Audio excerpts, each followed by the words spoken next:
everyone. I'm Anna Kasparian, and joining me today is Dawn Laguens, who's the Chief Experience Officer at Planned Parenthood. Thank you for joining us. Glad to be here, Anna. So I am glad that I get the opportunity to talk to someone from Planned Parenthood because, for me, reproductive rights is very important. And right now we have a VP nominee on the Republican side who signed legislation into law in his state of Indiana that severely restricts abortion for women. And, on the Democrat side, you have Tim Kaine. And a lot of progressives are arguing that he's not progressive enough. But if you look at his record on reproductive rights, that's not necessarily the case. Can we talk about that a little bit? Yeah, and let's start with Mike Pence, because you have to know what the playing field is here, right? Yes. Because not only has he been a terrible governor in Indiana in terms of women's health, but he was the crusader in the Congress for all of his time there to defund Planned Parenthood. And he wanted to shut down the government rather than let women get a breast cancer screening or an STD test or birth control at Planned Parenthood. So start there. On the other side, you have Tim Kaine, who is the senator from Virginia, and in that role, he has a 100% voting record from Planned Parenthood. Now, back when he was governor, back in 2005, there were some positions that he had that we did not agree with, and we were very vocal about that. And we worked with him over the years so that he would understand that abstinence-only education, it's proven not to work. And now he's a big supporter of sex ed that's honest and accurate. So, he's evolved in these things. Yeah, and a lot of people would make the argument that, he only recently changed his opinions on these issues, to seem more progressive, but that's not necessarily the case.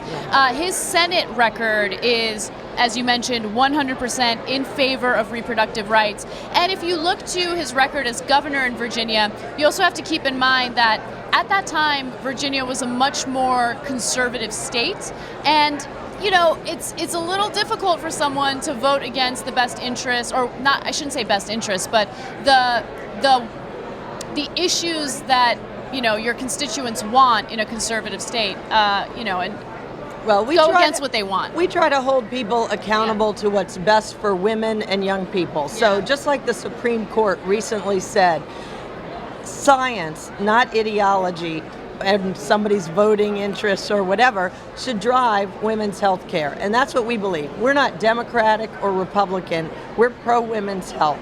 And so we're for the candidates who stand up for that. And Tim Kaine, again, really good record in the Senate, been a real champion in fighting. We're going to continue to hold him accountable. But what we're really excited about is Hillary Clinton at the top of the ticket, a longtime champion for women and girls who's got the best record, bar none, the most bold, exciting policies for expanding women's access to care. And then on the other side, Donald Trump, who picked Mike Pence, who says he's going to appoint Supreme Court justices that the Federalist Society says will overturn Roe v. Wade. And of course, he said women should be punished for having abortions. So let's go back to the primaries for a second, because this is actually a question I've been dying to ask someone from Planned Parenthood. I'm a huge supporter of Planned Parenthood. You guys have provided me specifically with some of my healthcare needs when I wasn't making enough money to get health insurance. And a lot of people don't know that Planned Parenthood is not all about abortion. I went there for a breast cancer screening, and I went there for just regular checkups that you can't get for an affordable price at regular doctors. But the one thing I thought was kind of interesting was during the primary process, Planned Parenthood came out in support of Hillary Clinton over Bernie Sanders. What was the reasoning behind that? Because he has a very progressive record on women's reproductive rights as well.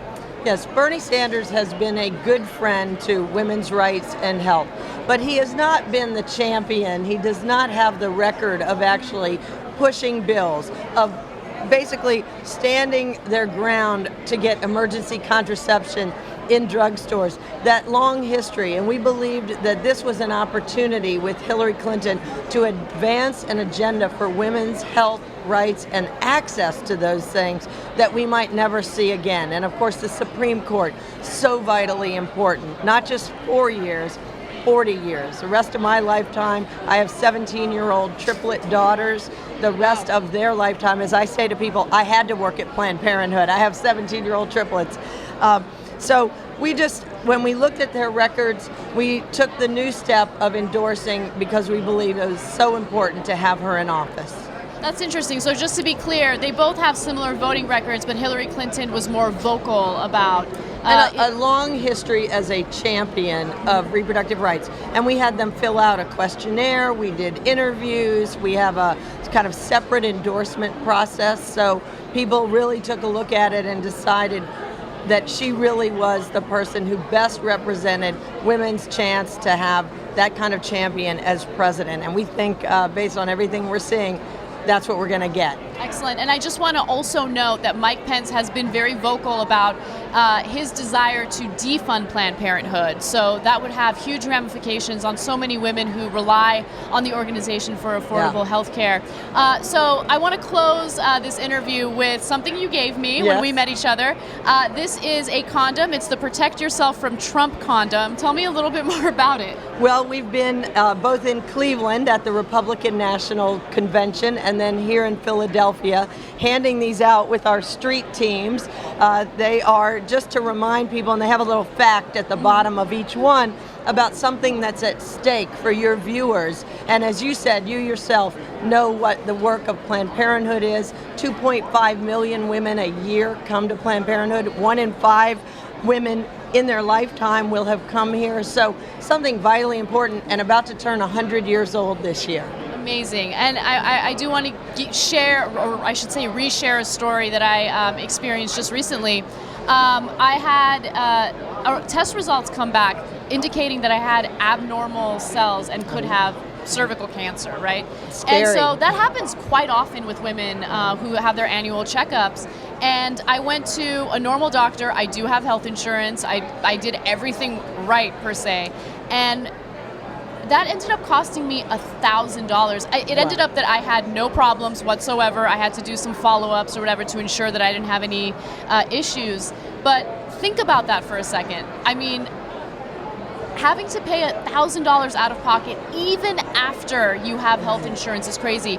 I have the privilege of being able to afford that, and a lot of people don't. And if you get rid of Planned Parenthood, which, by the way, performs the same follow-ups to ensure that women are healthy and that there's nothing wrong, well, what does a woman do? She just doesn't get the health care that she needs, and it's a disaster. So it is. Thank you for sharing that story. And I do want to tell you that we actually take health insurance. So next time you can even come right to Planned Parenthood with your private health insurance and get the best care in the country. 100 years of experience serving women. So come on in. And men, by the way, men. 10% of our population is men.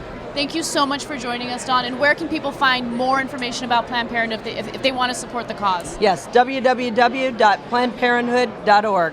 Thank you so much for watching, guys. And this information's important. I think it's vital for you guys to know these things so you do cast your vote for the right person. Have a good one. We'll see you soon.